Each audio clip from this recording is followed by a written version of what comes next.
E aí, pessoal, tudo bem?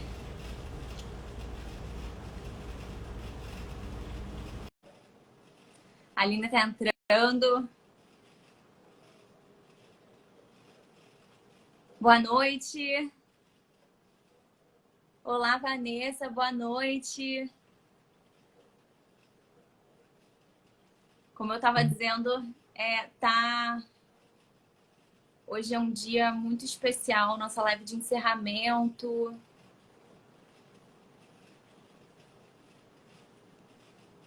Deixa eu ver se a Aline consegue entrar agora.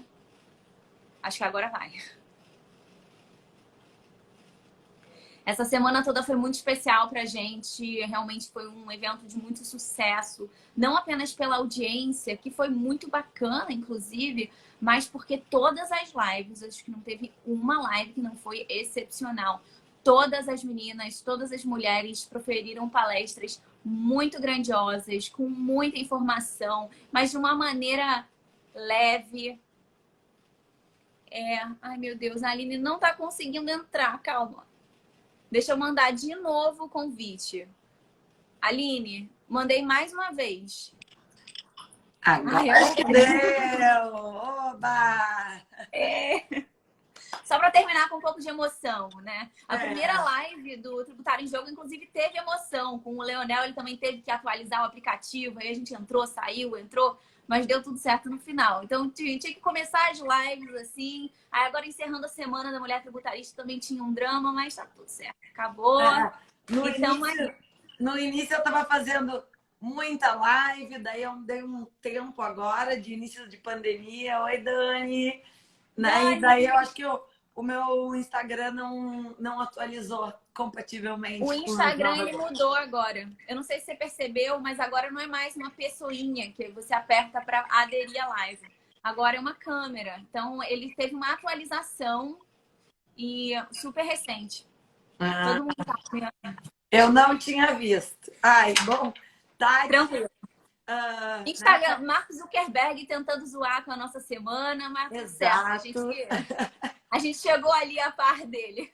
Bom, pessoal, muito obrigada por estarem aqui assistindo a gente. Esse evento, novamente, é um evento super importante pra gente, é algo que está memorável no nosso coração. Foi um evento que deu muito certo, a Semana da Mulher Tributarista como um todo.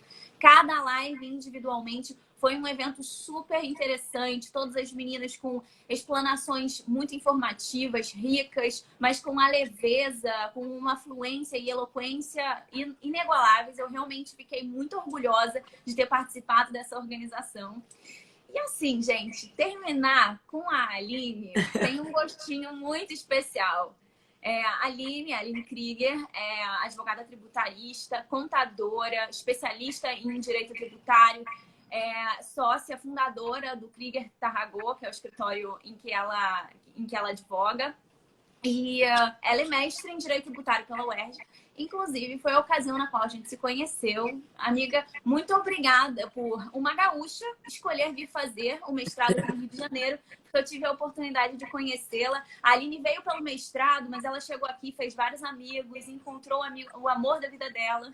Inclusive, ela conheceu no meu aniversário. E aí Verdade. ficou por aqui. Hoje em dia a Aline tem uma natureza híbrida. Ela é meio gaúcha, meio carioca. Aí uma natureza se prepondera sobre a outra, dependendo de quem tá jogando, se é o Flamengo ou o Grêmio. Aí uma coisa grita a outra. Ah, bom, pessoal, a Tati é suspeita para falar, né? Eu acho que quem nos acompanha aqui no Instagram já deve ter percebido que nós somos, né, muito amigas, graças ao UERJ ali, unidos pelo direito tributário. Então, para quem é estudante e às vezes, não sei, acho chato e tal, ó, nós aí, né, uma turma de amigos oriundos do direito tributário, que por vezes festas discutindo teoria do tributo, quando chegava na festa a gente esquecia da teoria do tributo, né? Ou Então, não, né? Porque ou muitas não, vezes era pauta. A às gente vezes era ficava discutindo. pauta. Eu acho que tudo que se faz, o que se faz com amor, o que se faz com paixão, o que se faz com dedicação, é muito bacana. Vocês estão de parabéns, gurias, tu e a Micaela Dutra, por fazer esse evento, valorizando as mulheres, tantas mulheres inteligentes, batalhadoras, que participaram dessa semana. É muito legal que a gente tem um grupo das mulheres tributaristas do Brasil ali, então, que proporciona uma troca de conhecimento bem bacana. Eu tenho muito orgulho de fazer parte desse movimento, né? Eu e a Tati, para quem não sabe, a gente é um pouco feminista, né? Mas não é aquela... bastante, talvez, mas não naquela linha do feminismo hardcore, né? A gente é da linha do empoderamento feminino, né? Não Da significa... isonomia, da igualdade de o que não direitos. significa que a gente não possa ser também feminina, né? Arrumadinha que a gente gosta, né? Pois é, eu acho que isso faz parte do feminismo, inclusive. A Exato. liberdade da gente se expressar do jeito que a gente quiser. E, de certa forma, tem um pouco de imposição cultural. É uma coisa super complexa, mas também quem somos nós, enquanto feministas, para ficarmos julgando umas às outras. Então, Então, eu acho né? que A gente esse... não pode deixar de entrar nessa pauta antes de entrar no imposto de renda, né? Eu acho que entrar nessa pauta do Dia da Mulher, do empoderamento feminino, e eu acho que a gente levanta muito a bandeira do lugar de mulher onde ela quiser. Então, e não tem certo e não tem errado. Então, não tem. Eu posso ser uma feminista, posso me sentir empoderada e posso não querer ser um homem. Eu não quero ser um homem, eu quero ser uma mulher, mas eu quero ser ouvida como uma Inclusive, mulher. inclusive, amiga, eu vejo muitas meninas, início de carreira, que querem optar por uma área, talvez como a nossa, que é muito masculina, e se sentem instadas a desaparecer um pouco, a se desapegar de certas características que são relacionadas com o feminino, como uma maquiagem muito arrumadinha, um batom rosa, um batom vermelho, porque fica naquela apreensão, será que isso vai chamar atenção? Será que isso vai ser desagradável? Será que pode causar algum constrangimento e o negócio vai ser culpa minha? E eu, você, a Dani, nós somos, acho que exemplos de que não precisa. Constrangimentos podem até acontecer de vez em quando, isso acontece, mas o segredo está em você desenvolver uma inteligência emocional para lidar com isso. Porque o importante é você preservar a sua liberdade de se expressar do jeito que você quiser. Seja na sua carreira profissional, propriamente, seja na forma como você se veste, na forma como você se maquia, do jeito que você gosta de arrumar seu cabelo. É claro que tem ali sempre uma nota do bom senso, mas a pauta é liberdade. Se expresse do jeito que você acha que se adequa melhor à sua personalidade. Né? Eu acho. Então, nesse Dia da Mulher, né, vai a nossa homenagem para todas as mulheres e, Com né, certeza. levantando essa bandeira que talvez isso seja o que diz o feminismo na nossa acepção de feminismo. Então, Sim. feminismo é a mulher ser o que ela quiser. Então, é ela, se a felicidade dela tá em ser dona de casa, isso também pode ser um empoderamento feminino. Né? Se tá em ela optar por não ter filhos, também pode ser um empoderamento feminino. Então, o empoderamento feminino, eu sou uma pessoa que adora um rosa pink, uso chapéus enormes na beira da praia, e daí? Isso não me faz, o fato de eu gostar de andar arrumadinha, não me faz não permitir de eu ser uma mulher que acredita em si, que eu acho que eu tenho que ser ouvida, que nem tu acha também, que vou seguir meu caminho. Então, parabéns para todas as mulheres, né? Acreditem sempre em si. Isso é muito importante, né? O feminismo começa dentro. Ele começa acreditando que sim, que a mulherada pode, deve e merece. Então não deixem ninguém dizer para vocês que não pode, não deixem ninguém agredir. Não existe agressão que você mereça, né? Não tem, ela pediu, não, ninguém pede nada. Então aí fica, né? Estamos aí sempre no Instagram aparecendo. Quem precisar de apoio aí, chama o inbox que a gente sempre dá um apoio quando precisa. Com certeza. E acho que Bom, então. Oi? eu vou. Posso inaugurar o tema da Claro. live? Gente, olha só. Eu acho que por toda essa introdução vocês sabem o quanto eu amo essa menina, né? Mas eu Te não amo. chamei ela. Eu não chamei ela porque eu amo ela. Desculpa, amiga, não te chamei porque eu te amo.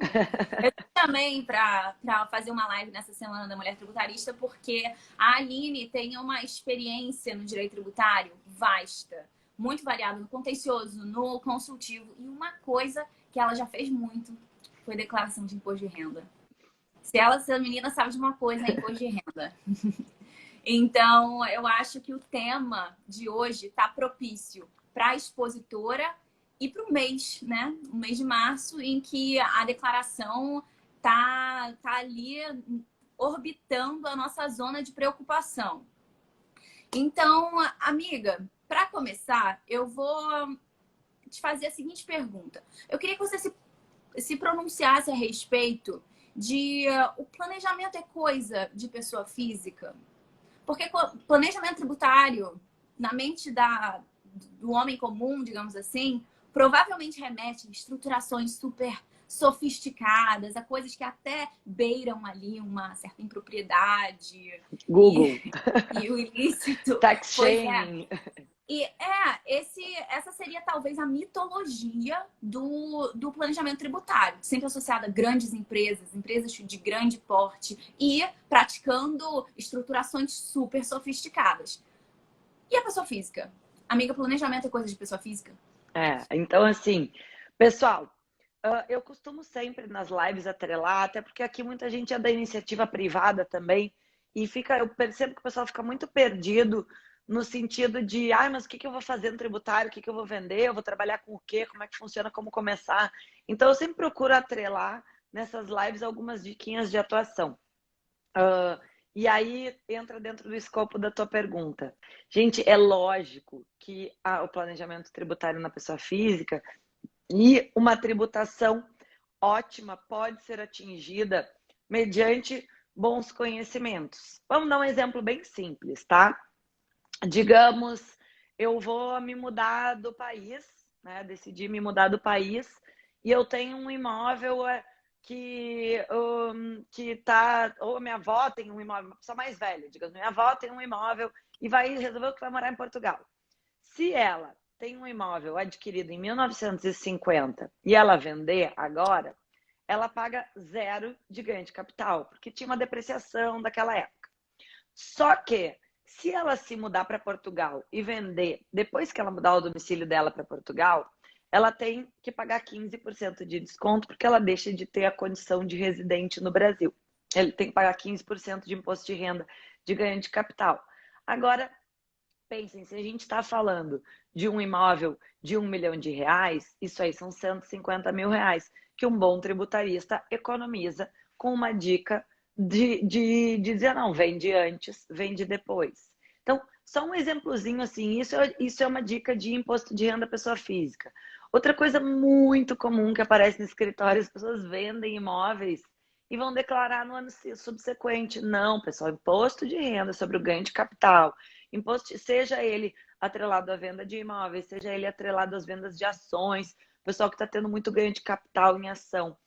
A data do pagamento do tributo é no último dia útil do mês subsequente. Então, também, essa questão, né? Daí tem a multa, tem os juros. Outra questão de planejamento tributário de pessoa física, não sei se seria até planejamento ou puro e absoluto desconhecimento das pessoas, né? Quando se tem os recebimentos oriundos de ações judiciais, que são os famosos rendimentos recebidos acumuladamente, né? Pessoal, isso acontece principalmente na Justiça do Trabalho. A pessoa ficou 15 anos litigando contra uma empresa, aquele processo durou anos, anos e anos, e daí de uma hora para outra ela recebe uma bolada. Gente, aqueles valores não são oriundos daquele mês, eles são rendimentos recebidos acumuladamente, originários de diversos meses onde se declara isso. E é parte onde quase ninguém sabe, tá? Se tem um pedaço da verba, primeiro que os honorários advocatícios são dedutíveis da base de cálculo desse tributo. Então, vamos voltar para o nosso exemplo de 1 milhão. Eu ganhei 1 milhão na minha ação e eu paguei 100 mil de advogado trabalhista, você vai botar na sua base tributável 900 mil, porque isso é dedutível da base tributável. Muita gente não sabe. Vai lá, faz sozinho, preenche conforme vem ali o informe, até bota lá que pagou para o advogado aquilo. Só que não deduz da base. Se não deduz da base, tu está informando para o fisco que tu entende que aquilo é devido. Outra coisa muito comum também, imposto de renda pessoa física nos casos de ações judiciais. Um pedaço da renda é isento e um pedaço da renda é tributável. Olha, 99,9% dos casos desse estilo que eu vi, sempre tem alguma coisa atrelada, pelo menos a FGTS. FGTS é verba indenizatória. FGTS não é verba tributável. Era muito comum, agora não me chamem de velha, porque, Tati, eu não sei se tu pegou isso. Mas, assim, há uns anos atrás, a Justiça do Trabalho, né, determinava que se retivesse imposto de renda sobre tudo. Né? E daí se entravam com chuvas e chuvas de ações para discriminar as verbas indenizatórias das verbas remuneratórias. Isso, olha, eu não tenho noção de tempo, mas já faz uns 10 anos que isso mudou, talvez, né? 8, por aí. Não sei se chegou a pegar essa leva dessas ações. Gente, eu me formei em 2005, né? Nós estamos em 2021, então já faz um tempo. E eu falo de algumas coisas do passado, porque eu trabalho em escritório de advocacia desde 2002. Então, né, isso vão fechar 20 anos de atuação. Então, a gente viu, quando eu comecei a estagiar no tributário, não tinha saído o Refis 1 ainda. Faz um tempinho, peguei todos os refis. Então, daí acaba que esse contexto histórico a gente vê. Então, o que a gente vê nesse sentido? Tem várias coisas que o contribuinte, se ele fizer correto, ele reduz a sua base de cálculo. E, gente, e aí que entra o planejamento tributário do advogado ético, do contador ético. Então, tem que quebrar, tanto que quando a gente manda proposta de planejamento tributário, eu boto o termo planejamento tributário, mas eu boto sempre assim, uma análise eficiente do caso concreto para aplicação de tributação ótima. Não existe milagre, não existe não pagar imposto. Existe dentro da legislação se utilizar todas as nuances que ela tem e permite de deduções de base, que são muito comuns no planejamento tributário pessoa física. Não só quando se trata de redução de base, que é que nem essa eu falei, qual verba que é indenizatória, qual verba que é remuneratória, o que eu posso tirar? Honorários advocatícios pode tirar sim. E daí sempre tem os malandros, né, que dizem, então eu vou tirar os honorários advocatícios da parte tributável só. Não, daí não pode. Né? Então eu digo sempre para os meus clientes, não existe em tributação tu usar só a parte boa. Se tu fizer uma determinada opção tributária, seja na pessoa física ou seja na pessoa jurídica, tu vai ter o ônus e bônus daquela determinada opção tributária que a legislação te facultou. Por exemplo, imposto de renda pessoa física. Pode-se optar pela declaração do modelo completo ou no modelo simplificado. Então, para o pessoal saber de agora. A grosso modo, que o pessoal diz, não sei, até o programinha hoje em dia, ele já diz qual é a melhor opção. Isso deve fazer uns 5 anos, antigamente não dizia, tá? Daí era na... Eu não peguei essa fase. Aí era na Pra mim, o sistema sempre fez. Não era assim, não. Eu ainda peguei uma época que se fazia até no papel algumas, que tu entregava um disquete na receita. O mundo, né, muda, assim, muita coisa. E daí, então, assim, mas a grosso modo, para avaliar, tem um limite de 16 mil e pouco, agora eu não sei, não me lembro exatamente os 16, eu até tenho anotado aqui, mas é até 16 mil e uns quebrados, que é o limite de dedução. Ou seja, se tu é o limite de 20%, e daí tu vê se vale a pena, se 20% da tua renda chega até naquele limite, ok, então usa o modelo simplificado. O que é o modelo simplificado? Ele presume que tu tem um gasto, né, tipo lucro presumido no imposto de renda pessoa jurídica. E aí, a partir dali, ele reduz a tua base tributável em 20% e aplica as alíquotas dos impostos.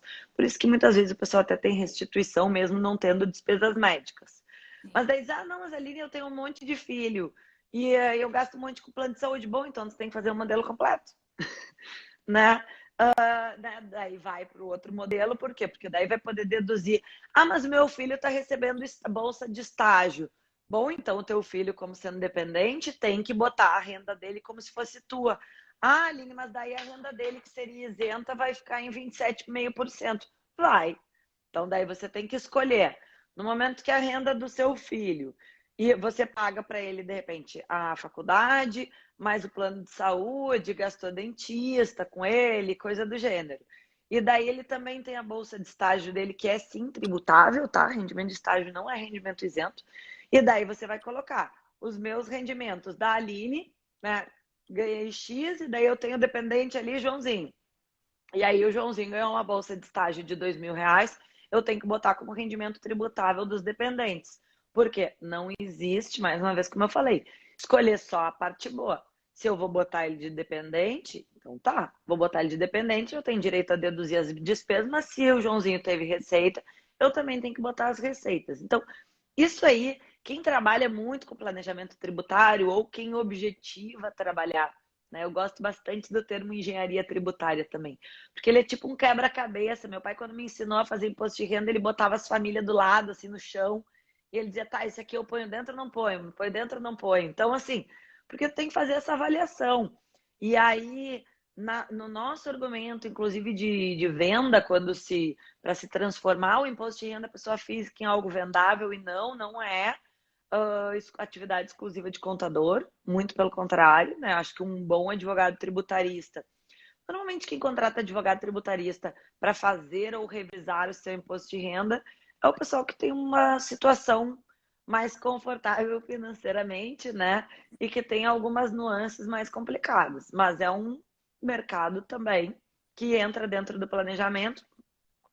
E aí, dentro dessa estruturação, se pode ver em que ponto se chega em tributação ótima. Então, quando se trata de planejamento tributário pessoa física, muito, né, o da pessoa física eu acho que estaria mais limitado a essa questão de ações judiciais, escolha de modelo tributário, né? Só que onde é que dá muita diferença? A gente dá muita diferença quando se trata de transações imobiliárias. Porque, por exemplo, assim, o benefício do imposto de renda sobre o ganho de capital, que tá com problemas de internet, Mila, puxa, que draga. Gente, não falei que podem ir mandando perguntas, hein? Hoje é consultoria grátis. Quem tiver dúvidas aí, gente, podem ir botando perguntas. Eu tava esperando você dar uma pausinha, dar uma respirada para eu entrar e falar, gente, eu tenho algumas pautas aqui para perguntar para a Aline, mas a gente quer que vocês façam suas perguntas também. Então, se alguém tiver aí alguma sugestão de assunto a ser abordado, vai colocando ou aqui na pauta de perguntas oficial ou nos comentários, que eu cato o comentário e a gente vai jogando aqui para debate. A gente aqui tá no Quem Sabe Faz ao Vivo. Né? Eu acho que a gente brinca aqui, né? Eu acho que é o estilo mais piadista, mas é que a gente trabalha numa área super séria. Se a gente for ser super séria ainda, a coisa fica super chata, né? Então, eu acho que a ideia é justamente a gente conseguir passar o direito tributário de uma maneira mais leve. Então, voltando a essa questão dos exemplos dos imóveis, por exemplo. Imóvel era um negócio que estava pautado aqui. Estava pautado. Tati, tu vai perguntando aí no meio que eu vou falando. Tá. Por exemplo, o benefício de não pagar o imposto de renda sobre o ganho de capital comprando um outro imóvel no prazo de 180 dias, posteriormente àquela venda, pode ser utilizado uma única vez em 5 anos. Então, vou dar um exemplo de um caso que aconteceu comigo. Eu tinha uma casinha menor numa praia, né, onde o meu ganho de capital eu sabia que era ser menor, porque era um imóvel menor do que um outro apartamento que eu tinha. Só que eu vendi essa casa dessa praia antes.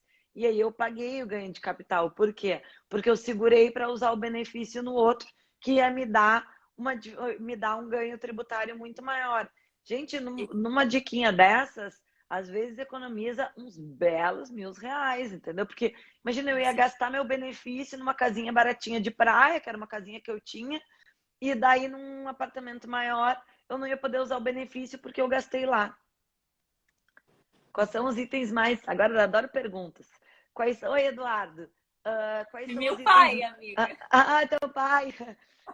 Os itens mais relevantes para o planejamento do imposto de renda da pessoa física, eu acho que assim, quem faz transações imobiliárias, né, essa análise estratégica é muito importante, principalmente quem tem alguns imóveis, né?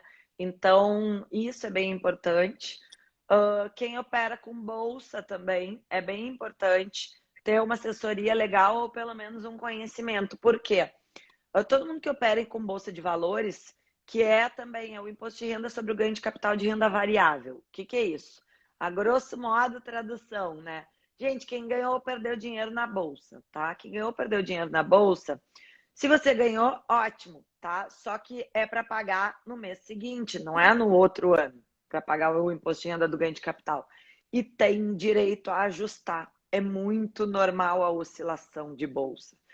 Se você não declarar o seu prejuízo certinho, se eventualmente teve prejuízo no ano, não tem direito de compensar no ano seguinte. Então, né, nessa questão também de bolsa de valores, eu tenho percebido nos clientes cada vez mais o pessoal voltou a ir para a bolsa. Tinha tido, depois da crise ali de 2008, 2009, antes todo mundo botava muito, olha eu mais falando papo de velha de novo, né? 2008, 2009. Então, assim, o pessoal usava muito bolsa, bolsa, bolsa. Aí o pessoal se recolheu um pouco. Agora, como os juros de mercado faz uns 3 anos que baixaram muito, quem aplica, né? Quem se tiver gente investidora aí, eu gosto do tema também. Então, quem aplica tirou o dinheiro das aplicações e botou em alguma coisa. Então, ou botou em startup, ou botou em imóveis, ou começou a tentar aplicações mais de risco. Por quê? Porque com uma Selic a 2,5% ao ano, não há aplicação financeira que sustente o capital. E a gente, por exemplo, o brasileiro perdeu 30% do seu poder de compra no ano passado, em virtude de perdas econômicas, se comparado em mercado mundial. Então, quem é investidor e detentor de capital, se não presta atenção, daqui a pouco não tem capital nenhum mais, né? Então, essa questão dos ganhos de bolsa e das perdas, eles podem sim ser compensados nos anos subsequentes, desde que seja feito de uma maneira correta. Então, isso eu acho muito importante também. E tem muita gente em bolsa de valores. Outra coisa que está muito em voga agora, que eu acho que está nas perguntas da Tati também, é a questão da declaração das bitcoins, né? Muita gente ganhou dinheiro em bitcoin esse ano, né? É um mercado que oscila bastante, quando ele dá dinheiro, ele dá bem, né? Porque é investimento considerado de alto risco, não altíssimo, mas de bem alto risco. Então, só que tem que saber o seguinte, isso não é rendimento isento, né? Tanto que a própria declaração de renda esse ano já se atualizou, já tem os códigos, até fiz uma colinha aqui. O código de bens 81 é Bitcoin, que é criptoativo Bitcoin. 82 são os outros criptoativos de moeda digital, conhecidos como as Altercoins, que é o Ether, o XRP, que é da Ripple, o Bitcoin Cash, o Tether, que eu acho que é assim que se diz, o Chainlink e o Litecoin. Então, quem tem essas, porque como é que funciona quem tem a questão das bitcoins? Tem gente que especula com bitcoin, tem gente que só compra bitcoin, né? Quem especula vai ter mais variação. Só que acontece, muita gente que eu conheço tinha comprado lá atrás, né? E daí eu sempre dizia, declara como outros. Ah, mas não tem que declarar? Tem, sim. Toda a declaração de bens na Receita Federal são todos os bens que tu tem. Se por acaso tem um códigozinho, não tem um código que existe por um ativo novo que tu comprastes, bota em outros e descreve no campo pelo custo de aquisição. Por quê? Porque o imposto de renda sobre o ganho de capital é pago da diferença entre o valor de venda e o valor e o custo de aquisição. Então é importantíssimo. E o pessoal às vezes diz, ah, mas eu não quero declarar. Gente, não declarar é burrice. Porque tu não perde nada declarando. As pessoas têm a ilusão de que se eu declarar patrimônio, eu vou pagar imposto de renda. Gente, o imposto é sobre a renda, não é sobre o patrimônio. Então, se você declara o patrimônio, né, você tem que ter origem, naturalmente, para o seu patrimônio. Né? O Gustavo perguntando se a Bitcoin guardada em cold wallet precisa declarar. Na minha opinião, precisa. Por quê? Porque tu tiveste um custo de aquisição dessa tua Bitcoin. Num belo dia tu vai realizar. Daí digamos que tu é daqueles sortudos que comprou a Bitcoin a $10 e vai vender agora a Bitcoin a $3.000, $4.000. E daí tu tem 1.000 Bitcoins. Daí isso é uma bela quantia de dinheiro. Como é que tu vai explicar para a Receita Federal de onde surgiu esse teu dinheiro? Então, isso corrobora com o que eu falei sobre os bens. Gente, não tem por que não declarar bens, né? Só não declara bens que não têm origem, mas quem não tem origem é porque sonega impostos, né? Porque tendo origem, isso aí de o dinheiro não brota sem uma origem. Então, ou se tem um rendimento isento, que é através de distribuição de lucro, saque de fundo de garantia, uma eventual ação indenizatória que se ganhou, isso tudo é rendimento isento, mas tem que declarar. Por quê? Porque daí ganhei uma indenizatória, sei lá, contra o banco X, ganhei 50 mil. Tá, e daí nos meus bens ali surgiu uma aplicação financeira de 50 mil, eu vou dizer para a Receita que veio isso de onde? E daí eu não vou dizer, daí o que a gente tem, como é que é o termo disso? É um acréscimo patrimonial a descoberto. Ou seja, tu aumentou teu patrimônio e não é compatível com o que tu ganhou. Aí vai sim cair na malha fina. E depois, para explicar que focinho de porco não é tomada, dá origem, por que tu não declarou? Aí vai gastar com advogado, aí vai contar com o conhecimento e a boa vontade do fiscal da Receita, né? Daí, se não ganha em primeira instância, acaba lá no CARF, quando vê, perde, porque, com todo respeito aos funcionários da Receita Federal, eles detestam anular auto de infração. Então, a defesa tem que estar muito redondinha e muito bem comprovada para se conseguir ter êxito na esfera administrativa. Né? Hoje em dia, processo eletrônico, dica para quem atua nessa área. Nomeiem os arquivos o mais claro possível. Pensem sempre o seguinte: vocês têm que tirar ao máximo o trabalho de catar as coisas do fiscal. Então, assim, onde são todas as documentação judicial, faz um arquivo único, bota em ordem, aponta. Daí também, aquela página é muito importante, bom, imprime e bota aquela página em separado. Né, volta ali, bota ali em separado, indica, né? Isso aí mostra para o fiscal quem está com a coisa do seu lado, né? No processo administrativo fiscal, a prova documental e o direito material é muito, muito importante.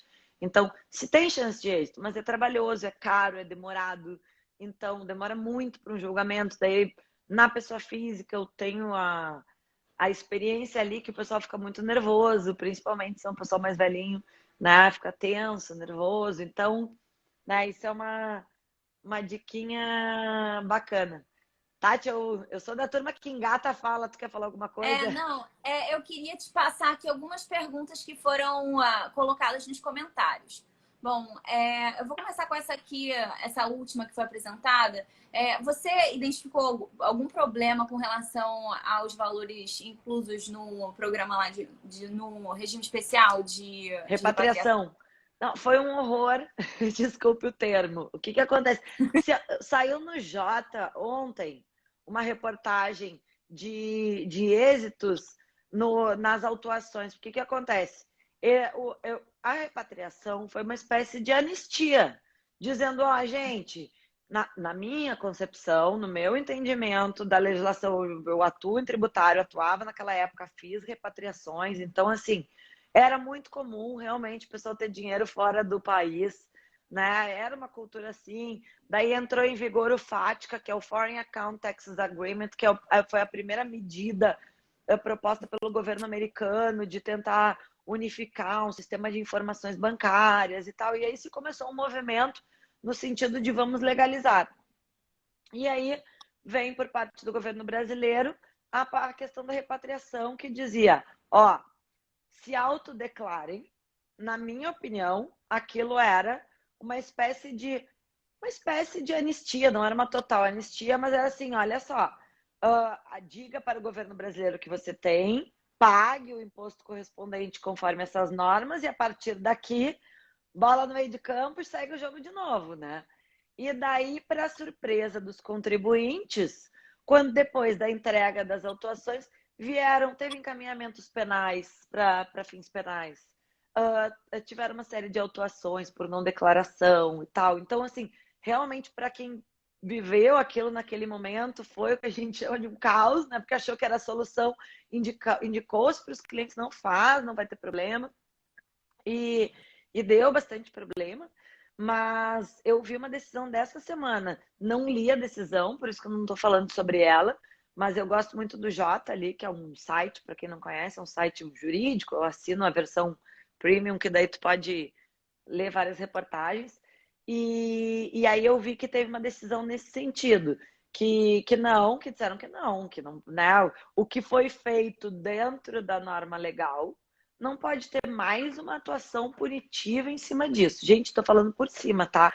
Prometo para vocês um post sobre isso, né? Vou olhar porque eu acho que isso é bem importante, que eu acho que a gente não pode ter dois pesos, duas medidas, né? Então, se faz uma legislação específica para um determinado caso, essa legislação específica ela tem que ser aplicável para daquele. É exatamente, olha, a Letícia falou, nunca mais o contribuinte vai querer aderir a esse tipo de programa.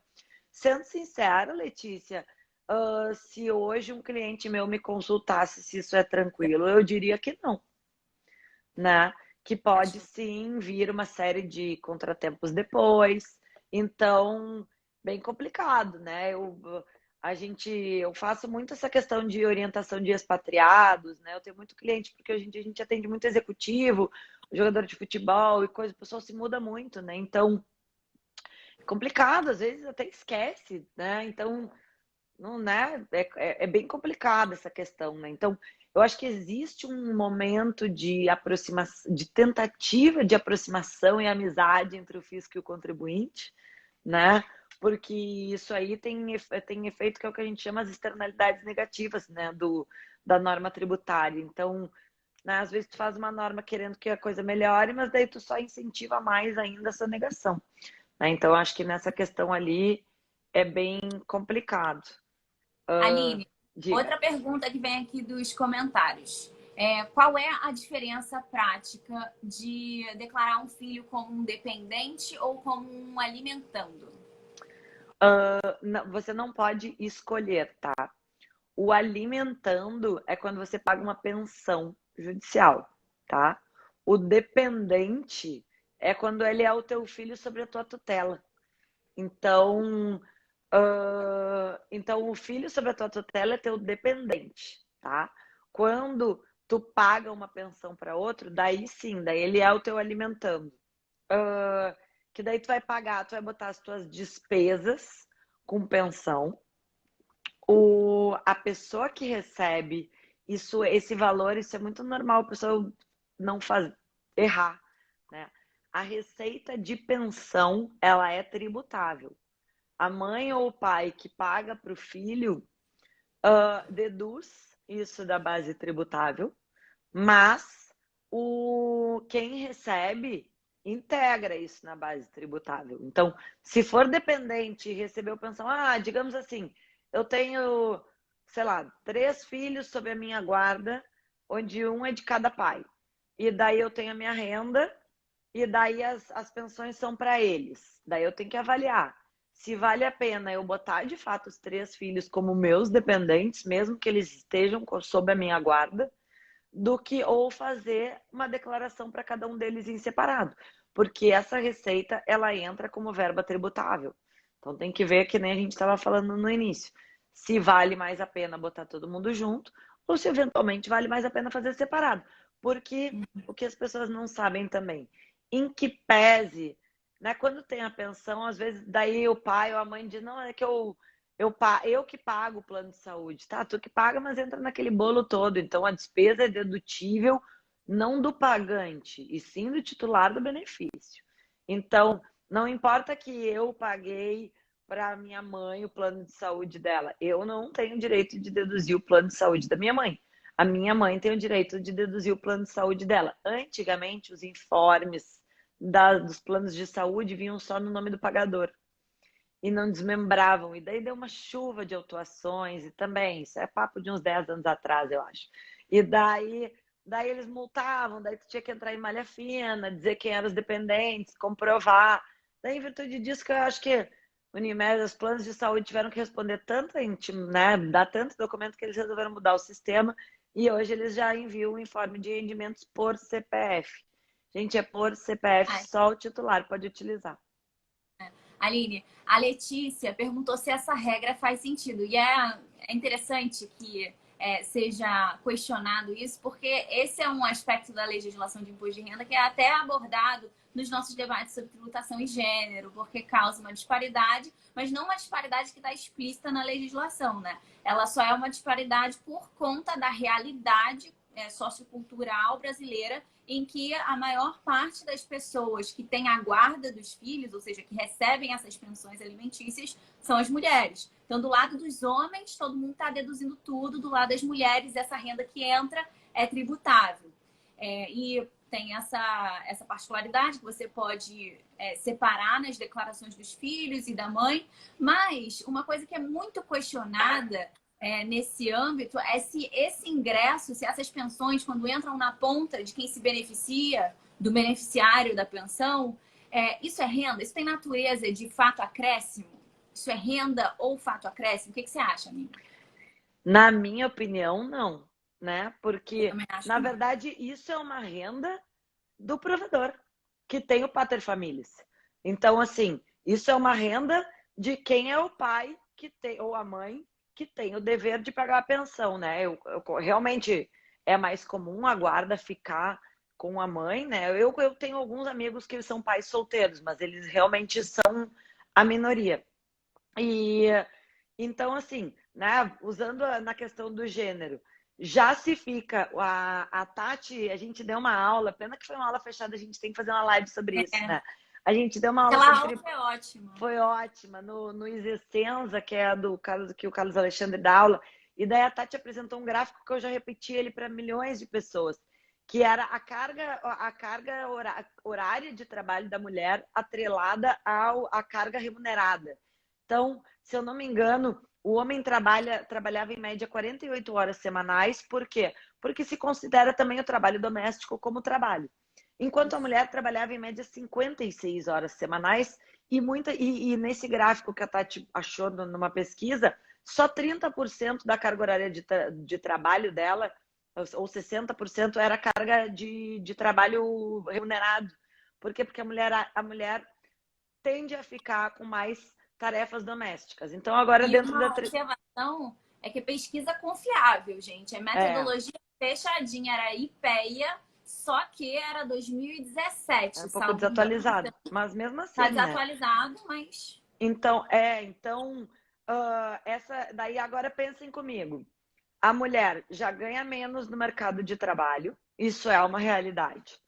Já tem mais dificuldade, tanto que assim, aquele voto do Barroso, quando ele falou da isenção da contribuição previdenciária sobre o auxílio maternidade, um dos fundamentos dele, por mais que tem gente que diga que isso é machista, ele diz assim, tá, agora pensa se você é um executivo e você tem que contratar 2 pessoas de 30 anos, em igualdade de condições. Todo mundo com a mesma carreira, mesmo currículo, mesmo tudo. Só que é uma mulher recém-casada e um cara. Quem tu vai contratar? A chance de ser o cara é muito maior.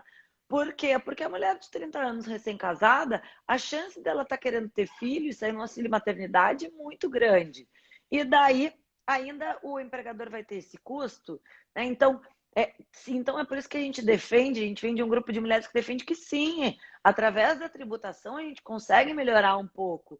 E daí, voltando para essa questão das rendas de pensão. Agora volta para esse contexto. O mercado de trabalho é mais difícil.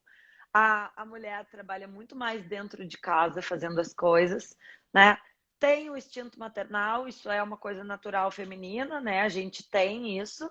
Então, tem as crianças, até uma certa idade, elas gritam é mãe, né? Ela só passa a gritar pai ali depois dos 3 anos. No início é mãe, mãe, mãe, mãe, mãe, mãe. Por isso, tanto que quando teve o início da pandemia, saiu uma reportagem na Folha de São Paulo dizendo o quanto a pandemia estava sendo produtiva para os advogados, e daí a Associação das Mulheres de lá fez eles se retratarem, do tipo, não, as mulheres que cuidam dos seus filhos, estão fazendo home office, estão ficando quase loucas e não estão conseguindo estudar tanto quanto elas estudavam antes.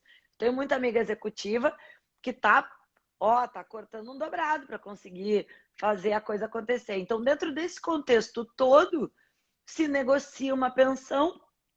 E aí o cara que paga deduz e a mulher, além de tudo, paga imposto de renda. Gente, renda é fruto do trabalho. Na minha opinião, quem auferiu esta renda foi o pai, nesse exemplo que a gente está dando, foi o pai que tem a obrigação de pagar a pensão em virtude do paterfamilias, em virtude da sua obrigação de provedor. Provedor não da mulher, provedor do filho. Quem botou filho não... Ninguém tem que sustentar mulher nenhuma. Se a mulher não conseguiu sustentar quando acabou a relação, Tá, quer pagar um ano de pensão para a mulher se estabilizar, ok, depois disso que se vire vai trabalhar. Mas, em virtude dos filhos, sim, filho é para sempre, pelo menos até os 24 anos. Então, assim, né? É desvirtuar o conceito de renda. Só que eu acho que até hoje isso não foi provocado no judiciário. Eu não tenho conhecimento de alguém que algum dia tenha provocado isso pelo menos. Na época dessa aula que a gente fez em conjunto com o Carlos Alexandre, eu dei uma procurada nisso e não encontrei nenhum tipo de questionamento significativo. Porque principalmente, como são? Pô, olha, a gente está construindo um raciocínio e nós somos tributaristas experientes, que tem, né? A gente já discute tributação em gênero, pô, já faz uns 3 anos, né? A gente. Tanto que, assim, aqui em casa, esses tempos eu recebi uma visita da Tati, estava a Tati, o Júlio César Santiago e a Dani, né? Nós somos todos tributaristas.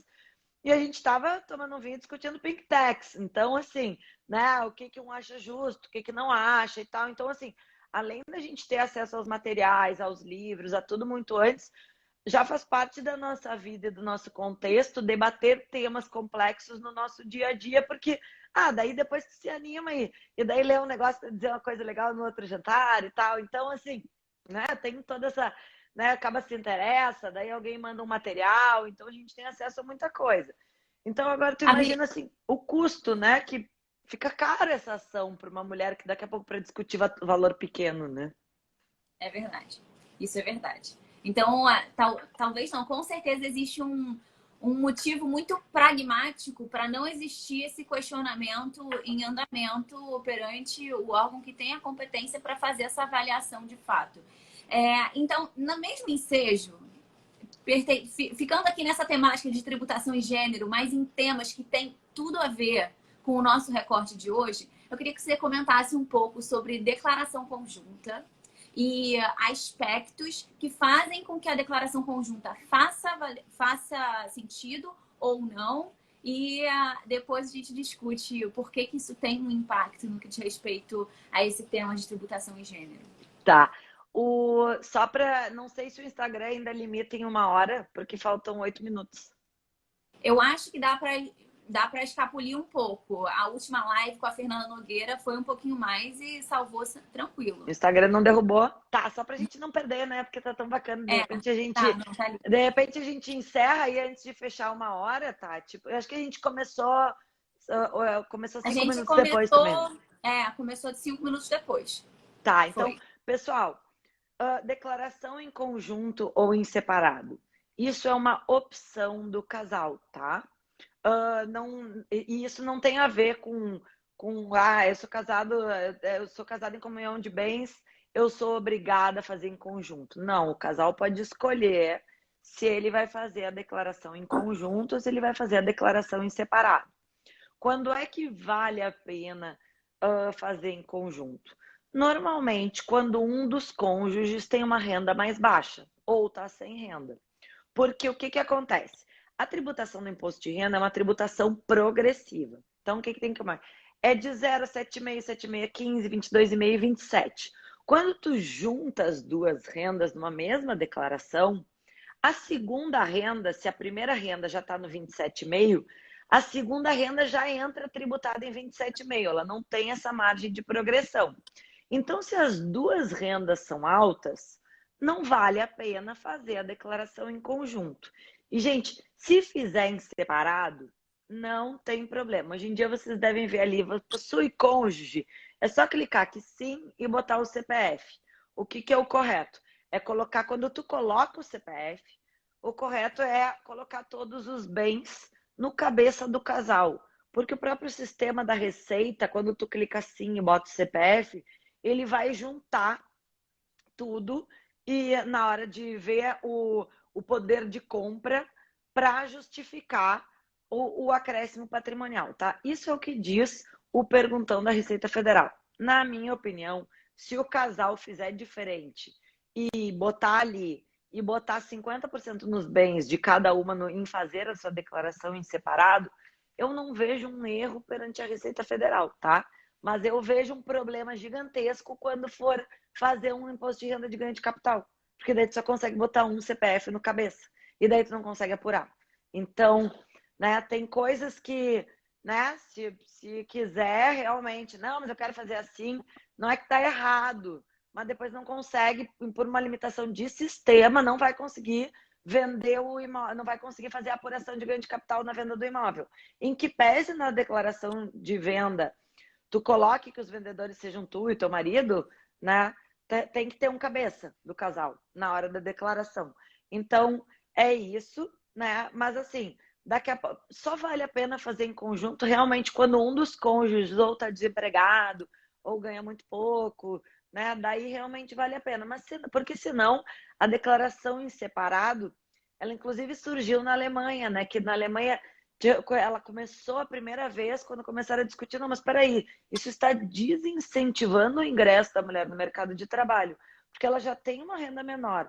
Se quando ela passa a ter renda, ela é obrigada a fazer em conjunto com o marido e já sai numa tributação lá em cima, às vezes acaba que ela paga para trabalhar. E daí ela é incentivada a sair do mercado de trabalho. E essa é exatamente a observação sempre feita de uma maneira assim, rechaçando a figura da declaração conjunta, que ela incentiva mulheres a ficarem ali acomodadas numa certa situação com uma renda menor ou pouca renda, porque a diferença de separar a sua declaração não é tão significativa e o... Vou te pedir licença, mas essa eu discordei. Pode falar. Porque o que acontece? Se tu existe um casal, tá? Digamos, um casal, onde a mulher não precisa ser obrigada, e aí eu defendo que o meu feminismo é um feminismo que defende que também pode ser uma feminista, uma mulher que diz, não, eu quero ficar em casa cuidando dos meus filhos, eu não quero ir para a rua no mercado de trabalho. E daí, se a família decidiu isso, daí tu vai não permitir uma declaração em conjunto, onde todo mundo trabalha para aquela família, só que um dos entes trabalha com renda e outro dos entes trabalha sem renda. Mas daí... então a vantagem dessa declaração conjunta seria a praticabilidade de uma declaração só e para comportar... Não, porque daí quando um dos dois não tem renda de mercado, tu tem direito a deduzir da base do outro. Sim. Tipo assim, a unidade familiar optou por não ir para a rua trabalhar, daí a unidade familiar tem ela não está oferindo renda, mas está trabalhando dentro de casa. Então é uma maneira de ter uma renda. No caso, assim, tu desconta por dependente, que nem por filho, tu desconta por marido ou por esposa. Porque tu pensa assim, não precisa só ser na questão do... Às vezes a mulher pode estar ganhando bem, o cara ficou desempregado o ano inteiro. E daí o cara ficou desempregado o ano inteiro, e daí daqui a pouco ele levou mais os filhos no colégio, ele lavou mais louça, ele fez mais coisa, e daí, pô, um dos dois já está desempregado, e tu não tem nem direito de deduzir o que gastou com plano de saúde dentro da unidade familiar. Acho que a gente não pode... E aí, talvez... É sempre bom, às vezes, a gente discordar um pouquinho, né? Óbvio. A gente não pode também analisar, na minha opinião, daquela maneira cega, do tipo, as mulheres não. Homem também fica desempregado. E tem muita mulher que tá super bem empregada e os caras... Claro, e hoje em dia eu vejo mais ainda. Então, daí tu não pode nem usar isso na declaração. Não, claro.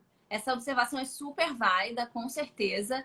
E o meu feminismo também não me leva à conclusão de que toda mulher tem que trabalhar fora. Ele só me leva à conclusão de que toda mulher tem que ter a liberdade de fazer a autoavaliação e ver o que é melhor para ela, o que se encaixa com os seus projetos de vida. Mas a pauta, quando se critica a declaração conjunta, é que ela cria esse pequeno desincentivo ao interesse de buscar uma alternativa mais autônoma do ponto de vista do seu rendimento, das suas atividades de adequação como cidadã perante o Estado. Então, é mais uma pauta até de autonomia sociológica do que de carga tributária per se. Isso foi até uma observação que a gente fez na conversa de sábado, que muitas vezes o debate de tributação e gênero não reverbera numa questão de a mulher tem que pagar mais ou menos tributo, mas numa questão de autonomia e que pode até significar, em última análise, a mulher pagar mais tributo, mas como uma equalização do seu papel na sociedade. Mas, de fato, esse aspecto de você poder computar as despesas é uma questão financeira muito significativa e que realmente coloca o debate numa ponta muito difícil, né, de decidir, porque o aspecto financeiro, a capacidade financeira de uma família é uma condição para exercer liberdade de outras maneiras e não apenas com relação aos seus deveres de cidadão perante o fisco, enfim. Então, eu acho que você foi certeira na sua posição crítica e eu, sinceramente, não adiro ao seu entendimento de todo, mas eu também não tenho uma posição definitiva a respeito. Eu acho que esse é um debate muito difícil. Ele é um debate difícil e rico. Deixa eu só, antes que caia, para não sei o nome dele, mas é Contabilidade Easy ali. Quando ele paga a previdência oficial para dependente dele que não tem renda, pode sim deduzir. Tá? Na minha opinião, pode sim. Porque também dentro desse meu entendimento, é uma despesa da família, dentro de uma dependente. Então, eu tenho, assim, diferentemente para a gente... A nossa diferença de raciocínio, minha e da Tati, é uma diferença principiológica. Eu sou muito mais uma liberal. Então, assim... Não chego a ser uma libertária, né? Sou uma liberal igualitária, mas eu sou mais liberal. Eu acredito, talvez, em menos intervenção estatal. Acredito muito mais em sociedade civil organizada, políticas de incentivo ao trabalho feminino, redução do... tipo assim, incentivo tipo, tem que palestrar, tem que ter cota para mulher, acho que tem que sim, questão de políticas públicas nesse sentido. Uma política tributária. Mas em termos de política tributária, eu acredito que, assim, sim, eu concordo no estilo, assim, tem que sim isentar de contribuição para patronal o que é auxílio maternidade, né?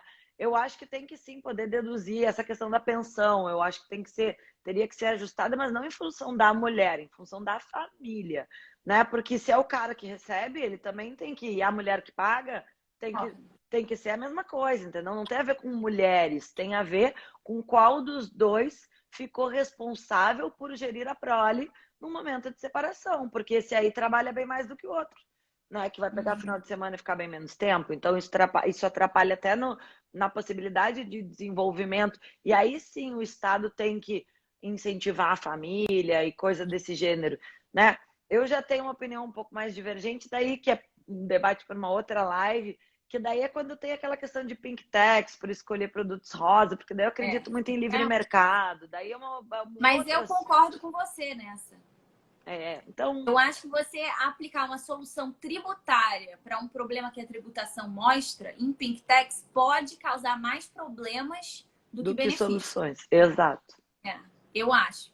E nesse ensejo, você falou que a gente pensa muito diferente, mas na época do mestrado, eu era muito mais crente na extrafiscalidade, na capacidade, na produtividade de uma política fiscal extrafiscal do que hoje em dia. Hoje em dia, depois de mais estudos e mais experiência, viu que não dá. Eu sou um pouco descrente da extrafiscalidade. Eu acho que ela é muito desculpa para justificar umas coisas meio doidas e que depois não funcionam, que não realizam os objetivos a que aquela política diferenciadora se destinava. Os objetivos são lindos, mas na prática acaba não causando, de fato, aquele benefício, aquele atendimento à Constituição, enfim. Então, às vezes a gente está chegando cada vez mais próximo. É que tu desromantizou o tributário. Lembra que eu te levo e dizia, não é assim, Tati, não é assim. Desromantizei. E eu acho que tem isso muito. A gente vai trabalhando na área, a gente vai estudando mais, vai lendo mais e a gente vai desmistificando muita coisa, desromantizando, com certeza. Tati, vamos salvar nossa live porque ela tá incrível para compartilhar ela. Gente. Eu quero agradecer para ti, para Micaela Dutra. Gurias, o Tributário em Jogo é muito legal. Meus parabéns. Vocês estão fazendo um trabalho lindo, maravilhoso. Eu sou uma grande incentivadora. blogueiras reunidas. Gente, muito obrigada pela audiência hoje, durante toda a semana. Como eu falei no início, a gente ficou tão feliz que esse evento foi tão maravilhoso. Todas as lives foram incríveis. Todas as lives a gente teve uma audiência muito significativa e mais do que números, a gente teve uma audiência que participou pra caramba, que mandou comentários, que depois elogiou, que, assim, deixou a gente muito feliz por conta de todo esse retorno. Eu aproveito para agradecer a Aline por essa live incrível que a gente teve com você. Agradeço novamente a todas as meninas que participaram durante toda essa semana. E eu espero vê-las em breve em mais eventos, porque agora a gente ficou... Um bichinho aqui pegou a gente. Eu e Micaela já estamos doidas por mais uma semana, assim. E a gente vai inventar uma pauta temática, porque ainda demora um ano para a gente fazer outra Semana da Mulher Tributarista. Verdade. Muito obrigada. Pessoal, obrigada pela audiência. Um grande beijo para todo mundo. Quem que tiver dúvida, é só mandar inbox. Tchau, tchau.